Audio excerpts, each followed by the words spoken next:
ज्यांनी योगदान दिले त्या सगळ्यांना मी विनम्र अभिवादन करतो, त्यांना मानाचा मुजरा करतो। आणि आज खरं म्हणजे मराठवाडा मुक्ती संग्राम दिन या मराठवाड्यामध्ये आपण सर्वजण एकत्र येऊन या ठिकाणी तो साजरा करत असतो। आणि त्याचे पार्श्वभूमी लक्षात घेता गेल्या वर्षी आम्ही इथे कॅबिनेट बैठक घेतली होती। जवळपास 45,000 कोटी रुपयांची कामं त्यावेळेस त्याची घोषणा झाली होती।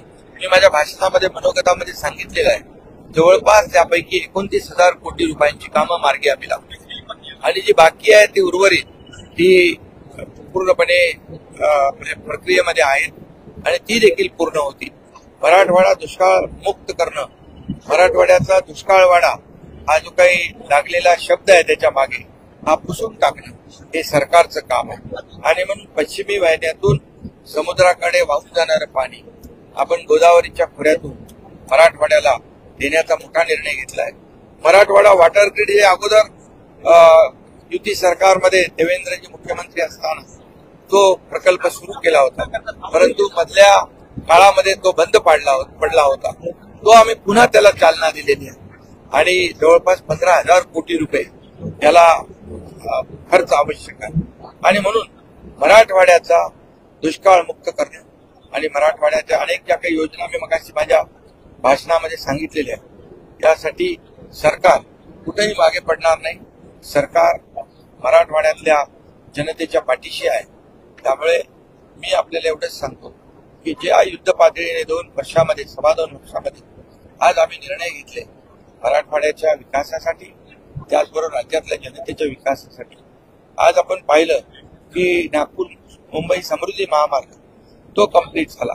सरकार 2 वर्ष झाली, परंतु या कमी कालावधीमध्ये अशी मोठी कामं केली। आज इंडस्ट्री या ठिकाणी येते की टाटा किर्लोस्कर सारखे, टेस्ला सारख्या मोठ्या कंपन्या या ठिकाणी येत आहेत।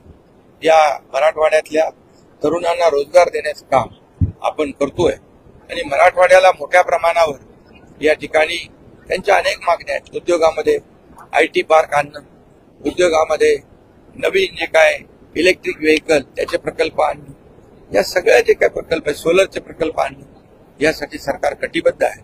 आणि म्हणून मोठ्या प्रमाणावर इन्व्हेस्टमेंट मराठवाड्यात देखील होते। एकूण इन्व्हेस्टमेंटच्या 52% इन्व्हेस्टमेंट आपल्या राज्यामध्ये आहे। देशाच्या एकूण परदेशी गुंतवणुकीच्या 52% आपल्या राज्याची इन्व्हेस्टमेंट आहे। ही मोठी गोष्ट आहे। आपलं राज्य GDP पुढे आहे, आपलं राज्य इन्फ्रास्ट्रक्चरमध्ये पुढे आहे आणि आपलं राज्याला स्वच्छतेचा नंबर 1 मिळाला। आणि म्हणून मराठवाड्यामध्ये देखील आज मुख्यमंत्री माझी लाडकी बहीण योजना आपण केली, त्याचा फायदा माझ्या गरीब बहिणींना मिळेल। मुख्यमंत्री युवा प्रशिक्षण योजना केली। आता जवळपास मला इथे तरुण भेटले, त्यांना अपॉइंटमेंट लेटर दिलेले आहे, त्यांना 8,000 10,000 रुपये महिन्याला मिळणार आहे। त्यांचं स्किलिंग होईल, त्यांना ट्रेनिंग होईल आणि त्याचाही फायदा स्किल मॅन पॉवर मध्ये येणाऱ्या उद्योजकांना होईल। त्याचबरोबर मुख्यमंत्री अन्नपूर्णा योजना आम्ही केली, 3 गॅस सिलेंडर देण्याचा तोही निर्णय आम्ही घेतला। शेतकऱ्यांसाठी देखील 7.5 HP चं जे मोटर पंपाने शेती करणार त्यांना वीज बिल माफ केलंय। आज 1 रुपयामध्ये पीक विमा योजना आपण दिली। 6,000 केंद्राचे 6,000 आपले शेतकऱ्यांच्या पाठीशी आपण उभं राहिलो। आणि त्याचबरोबर आज शेतकऱ्यांना जे काय आजपर्यंत अतिवृष्टी, अवकाळी, गारपीट 16,000 कोटी रुपये आपण मदत दिली।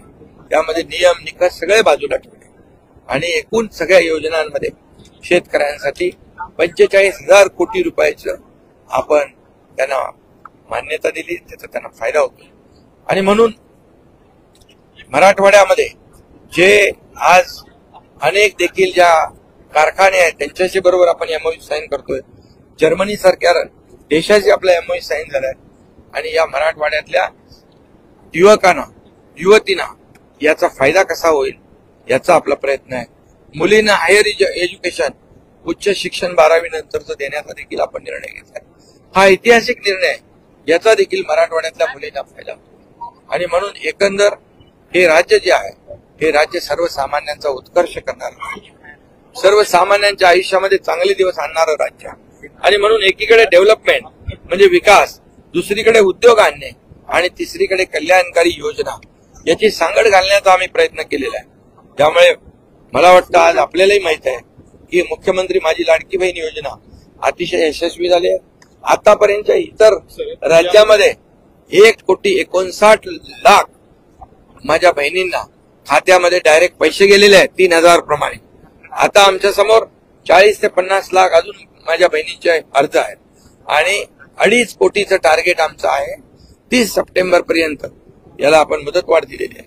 त्यामुळे सगळ्या योजना ज्या आहेत अगदी मुलगी जन्माला आल्यापासून लेक लाडकी लखपती योजना जन्माला आल्यापासून तिचं उच्च शिक्षण होईपर्यंत, लाडक्या बहिणीपासून लाडक्या भावापर्यंत, लाडक्या शेतकऱ्यापासून लाडक्या ज्येष्ठापर्यंत सगळं जे आहे एक इकोसिस्टीम सरकारने तयार केले आणि त्या प्रत्येक कुटुंबाला काही ना काही सरकारमधून लाभ मिळणार आणि त्याच्या जीवनामध्ये आनंद समाधान. सेमीकंडक्टर शुभारंभ प्रकल्पाचा होतोय उद्या. सेमीकंडक्टर देखील आपण सुरू करतोय. त्याचबरोबर केंद्र सरकारने पण आयुष्मान भारत ही योजना सुरू केली आहे. केंद्र सरकारने देखील आपल्या प्रकल्पांना मदत केलेली आहे आणि म्हणून हे जे आपण म्हणालात की आज खरं म्हणजे आदरणीय प्रधानमंत्री महोदयांचा वाढदिवस आहे. या वाढदिवसाच्या देखील मी त्यांना शुभेच्छा देतो. खरं म्हणजे गेल्या 10 वर्षामध्ये त्यांनी या देशात केलेलं काम, या देशाला आर्थिक उंचीवर नेण्याचं काम, देशभरामध्ये जगभरामध्ये आपल्या देशाचं नाव लौकिक वाढवण्याचं काम केलंय. आणि जर आपण कामाची यादी मी आता बोलू इच्छित नाही, परंतु जे 50-60 वर्षामध्ये जे झालं नाही ते या 10 वर्षामध्ये मागच्या झालेलं आहे. आणि त्यामुळे केंद्र आणि राज्य सरकार मिळून या राज्याचा विकास आपण करतोय. अनेक मेट्रोला आपण केंद्राने अनुदान दिलंय. आता मराठवाडा वॉटर ग्रीड असेल, त्याचबरोबर सोयाबीन आणि कापूस आणि कांदा यासाठी देखील आपण निर्णय घेतलाय. सोयाबीन आणि कापूस 5,000 रुपये हेक्टरी आपण त्यांना देण्याचा निर्णय घेतलाय. आणि म्हणून हे सगळं जे आहे शेतकऱ्यांच्या हिताचे जे जे काही निर्णय आहेत ते आपलं सरकार घेणार आहे. आणि दुसरी गोष्ट, आज यावर्षी पाऊस चांगला पडलेला आहे, सगळीकडे समृद्धी आहे, शेतकरी आनंदित आहेत, पिकं चांगली यावीत आणि शेतकऱ्यांचा आनंद डबल व्हावा. कारण जेव्हा सोयाबीन आणि कापूस मार्केटमध्ये येईल त्यावेळी त्याला भाव चांगला मिळालेला असेल. कांदे पिकवणारा कांदा उत्पादक शेतकरी याला देखील न्याय देण्याचं काम आम्ही करू. हैदराबाद गॅलेट लागू करणं आणि सगळ्या सोयऱ्याचा चेअर यामुळे मराठा आरक्षणाचा गुंता या बाबतीमध्ये देखील आमचं काम सुरू आहे. जे आम्ही बोलतो ते करतो. आमची भूमिका डबल भूमिका नाही, दुटप्पी भूमिका सरकारने कधीच घेतली नाही. सुरुवातीला जस्टिस शिंदे कमिटी केली, कुणबी प्रमाणपत्र मिळत नव्हते, आज कुणबी प्रमाणपत्र मिळू लागले. हे एक मोठं यश आहे. त्याचबरोबर आम्ही म्हणालो मराठा समाजाला आरक्षण, इतर समाजाचं ओबीसीचं कुठलाही धक्का न लावता आम्ही देणार. विशेष अधिवेशन घेतलं, 10% आरक्षण आम्ही दिलं कोर्टामध्ये. आज कोण त्याच्या विरोधामध्ये गेलंय आपण तपासून बघा. त्यामुळे हे जे काही सगळे सोयरे विषय आहे, गॅजेटचा विषय, याच्यावर justice Shinde committee, Sukri committee ही काम करते आहे. काही आक्षेप आलेले आहे आणि त्याच्यावर जे आम्ही कुठल्याही परिस्थितीमध्ये कुणालाही आम्ही फसवणार नाही, कुणाची दिशाभूल करणार नाही, कोटात एक आम्ही करणार नाही. दिलेला शब्द आम्ही पाळणार आहे. आणि म्हणून जे देऊ ते कायद्याच्या चौकटीत बसणार, कायद्यावर टिकणार जे लाभ आहे ते आम्ही देऊ. आणि तुम्हाला मी सांगतो, मी मुख्यमंत्री झाल्यापासून आपण पहा 5,000 मराठा समाजाच्या मुलांना अधिसंख्य पदक देऊन आपण नोकरीला लावलं, सारथीचं वाढवलं, व्याप्ती वाढवणे. अण्णासाहेब पाटील मधून आर्थिक विकास 1 लाख लोकांना आपण बिनव्याजी कर्ज दिलं. हे सगळं जे आहे ते मराठा समाजाला न्याय देण्यासाठी आपण करतोय. आणि माझं आव्हान आणि विनंती आहे की सरकारने एवढं केल्यानंतर, सहकार्याची भूमिका घेतल्यानंतर मराठा समाजाने देखील या ठिकाणी सहकार्याची भूमिका घेतली पाहिजे. ज्यांनी आतापर्यंत काहीच दिलं नाही, ज्यांच्या हातात संधी होती, 94 असेल, इतर वेळेला देखील असेल, पण त्यांनी न देता फक्त मराठा समाजाचा वापर करून घेतला, त्यांना पण आपण काही जाब विचारणार की नाही. आणि म्हणून त्यांची देखील भूमिका स्पष्ट असली पाहिजे. आणि म्हणून आमची भूमिका स्पष्ट आहे, मराठा समाजाला न्याय देण्याची, इतर समाजावर कुठले अन्याय न करता.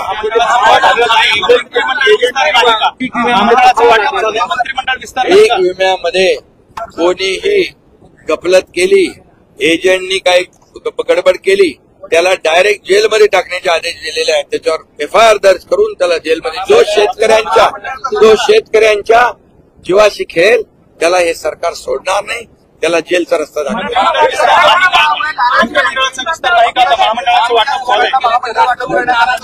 सगळ्यांना महामंडळ जे आहेत त्या आपल्या आपल्या याच्याप्रमाणे महायुतीमध्ये कुठलाही काही संघर्ष नाही, समन्वयाने आम्ही निर्णय घेतलोय. काळजी करू नका. यामध्ये तुम्हाला एवढंच सांगतो, जे एवढं केलंय, एकीकडे विकास, दुसरीकडे उद्योग, तिसरीकडे कल्याणकारी योजना, माझ्या लाडक्या बहिणी ज्या आहेत या आणि माझे लाडके भाऊ ज्या योजनेमध्ये खोडा घालणार आहे ना, चांगला जोडा दाखवतील, पक्का जोडा दाखवतील. आणि तुम्हाला मी सांग, जोडा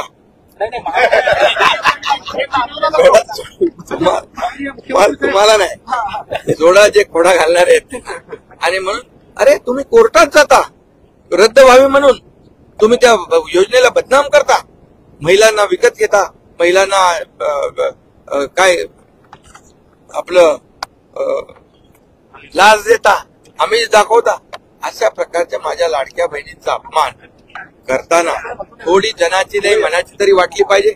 म्हणून माझ्या लाडक्या बहिणी, लाडके भाऊ आणि लाडके शेतकरी सगळे व्यवस्थित अगदी लक्ष ठेवून जागा वाटपाचं देखील काम सुरू आहे, बोलणं सुरू आहे, समन्वयाने सुरू आहे.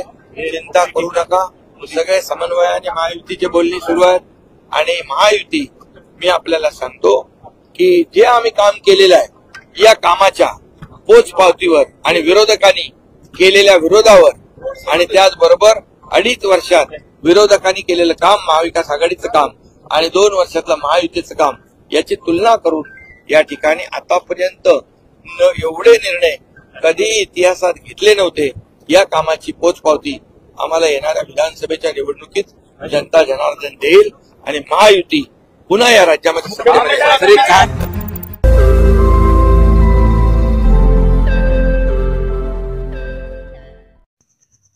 रोज नई खबरों को देखने के लिए हमारे औरंगाबाद समाचार चैनल को सब्सक्राइब कीजिए और नोटिफिकेशन पाने के लिए हमारे बेल आइकन को दबाइए ताकि हर खबर की नोटिफिकेशन आपको मिलती रहे.